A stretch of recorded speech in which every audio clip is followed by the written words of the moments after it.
expressvpn.com/Mark. Nobody's blaming Trump, ladies and gentlemen. Well, you just heard a whole bunch of people on MSNBC blaming Trump for what's taking place with these packages. And here was CNN just yesterday. It's gotten worse today, but here they are yesterday. Go. Do I believe the heated rhetoric, the toxic... This is Cuomo, of course, but go ahead. ...is part of this? Yes. The president and his allies, they need to dial down the political rhetoric. They are making people less safe. They are making journalists less safe. Is the rhetoric, the intense rhetoric that he has been saying and his supporters have been giving out over these last several weeks leading into the midterm elections, and certainly even before that, is that contributing to any of this? Beating up on the media, and also just sort of this violent rhetoric of calling Democrats a mob, of saying that they support MS-13 and criminals, of basically calling them radical and dangerous, is such a staple of the way that he talks about his opponents. And, you know, now let's stop a minute. Did they do any of this when all that ricin or would-be powder was being sent to Republicans, to the Trump family, to Trump, to Mattis, to Collins, to Rubio, or when Scalise was shot in the middle of a baseball field? Did you hear any of this? Any of these recriminations about the Democrats and Bernie Sanders and the left and how they're just too aggressive? Any recriminations about Black Lives Matter or Antifa, or even going back to the Obama Holder administration where they were trashing the cops and what took place in Baltimore and other cities and so forth? Any of it? Ever? So why are they doing this now? It's for the reason I said. The media are not the appendage of the Democrat Party. The Democrat Party is the appendage of the media. Go ahead. On whether it's about Maxine Waters or praising Gianforte or calling the media the enemy of the people and CNN fake news constantly. People listen to that. Well, CNN is fake news. You're doing it right now. Look, he calls you fake news. I would say you're full of crap news, quite frankly. I think the president really lets you off the hook. He calls you fake news. It's a passive term. It's a relatively nice term. You know, you're fake, you're fake, you're fake. He doesn't call you a lying pack of rats. He could do that, but he hasn't done that. And the irony is, even while you're attacking him, you're proving his point, aren't you? The bubble people. They live in their own bubble. Go ahead. The heated rhetoric, the pushback, the president. Why? Has Trump called anybody in the media Hitler? Many in the media have called him Hitler, compared him to Hitler. Many in the media have compared his supporters to Nazis, to racists, to Klansmen, to neo-Nazis. I was watching this debate again last night between DeSantis and this guy Gillum.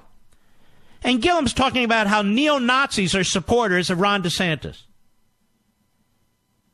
How neo-Nazis are supporting Ron DeSantis. Now, neo-Nazis are doing robocalls, but they're not supporters of Ron DeSantis. They are hate mongers. Ron DeSantis, probably the leading member of Congress, supporting Israel, supporting, recognizing Jerusalem as the capital of Israel, supporting, holding hearings on moving the American embassy to Jerusalem. His Democrat opponent claims that he's supported by neo-Nazis. His Democrat opponent, who supports the boycott effort and the divestment effort against the state of Israel, he's part of this radical left element, the Bernie Sanders radical left element. He claims that DeSantis is supported by neo-Nazis, and the media have no problem with it. None whatsoever. None whatsoever. They push the racism narrative everywhere. And Gillum was doing that too. Gillum has been under investigation by the Federal Bureau of Investigation, the FBI. An undercover agent sold him Hamilton tickets. An undercover agent, or gave him Hamilton tickets. An undercover agent. Gave him a hotel room. Also, sleazy activity with respect to trip he took to Costa Rica and so forth.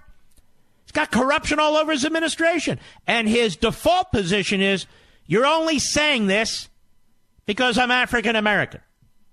What? The media are perfectly fine with that. How many times have they called Trump a racist? How many times have they compared him to Hitler? How many times have they called his supporters racists, Klansmen? And they say, you need to tone down the rhetoric. These are supposed to be reporters. These are news outlets. They're the ones leading the charge. And when you point it out, oh, look, you're pointing this out. You're making this dangerous. Keep calling us the enemy of the people. Well, many people think you're the enemy by the way you conduct yourselves. By the way you conduct yourselves. And look, we're not inferring anything. We can hear you. We can see you. You're filled with venom. It's dripping. It was dripping in the lead up to the 26th election. You've been promoting the nonsense about the Russia collusion.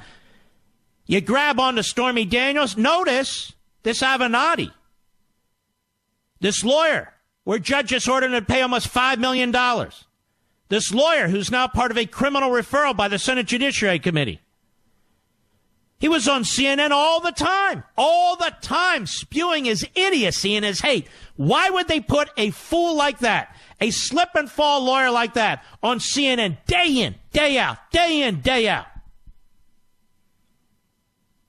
Put a porn star on TV day in and day out. It's a news outlet. Michael Wolff, essentially a fiction writer. He's on there day in, day out. A woman who's some kind of a professor at one of these schools insisting that Donald Trump is mentally ill and that Congress ought to, and that the cabinet and Congress ought to trigger the 25th Amendment. This isn't news. It's not news at all. It's grotesque. This wasn't what was meant by freedom of the press. The press pretend to be professionals. Based on what? Based on what? How is Don Lemon a professional? He's a mockery. How do they choose their guests? They're contributors. They're members of Congress. They go for the lowest hanging fruit. The people who they know will make the most outrageous comments. So even if they won't make them, they know their guest will. But they are making them. They are making them. You got a guy like Chuck Todd who replaced Tim Russert. Say what you will about Tim Russert. That guy was a real journalist. Look at this Chuck Todd. It's a joke. You got George Stephanopoulos, who used to head the war room for the Clinton administration. He does their Sunday show. You've got the top national security reporter for CNN who used to work for Obama. And you go right down the list. Chris Cuomo of the Cuomo family. He's a hack. These corporations and these executives in these corporations make the decision to hire these people. Make the decision to give them precious airtime. Make the decision to allow them to say what they say. And in fact, in the case of Jeff Zucker at CNN, he encourages it. And then when people notice it, particularly the victims of these attacks, and particularly the people who voted for the president or voted for a certain Republican, and they use their free speech rights to respond, now you're threatening the media. Nobody's threatening the media. Jeff Bezos is worth $100 billion. He owns the Washington Post. Who can threaten the Washington Post?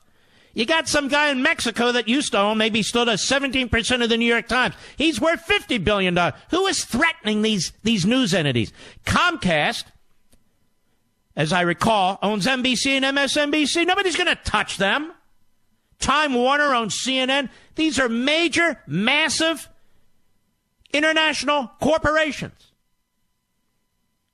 We're not talking about small bloggers or somebody owns a website or that. Well, look at that. They're threatening us. Nobody's threatening you. Nobody's threatening you at all. The problem is, as a collective, you're undermining the republic. You're undermining the republic. You're trying to so thoroughly destroy this presidency that you've lost all notion of professionalism and objectivity. And the idea that people shouldn't notice it is preposterous. Of course we notice it. And the idea you shouldn't be condemned for it is ridiculous. That First Amendment belongs to the American people, not to Comcast, not to Jeff Bezos, and not to Time Warner. It belongs to we the people. I'll be right back. Mark Levin.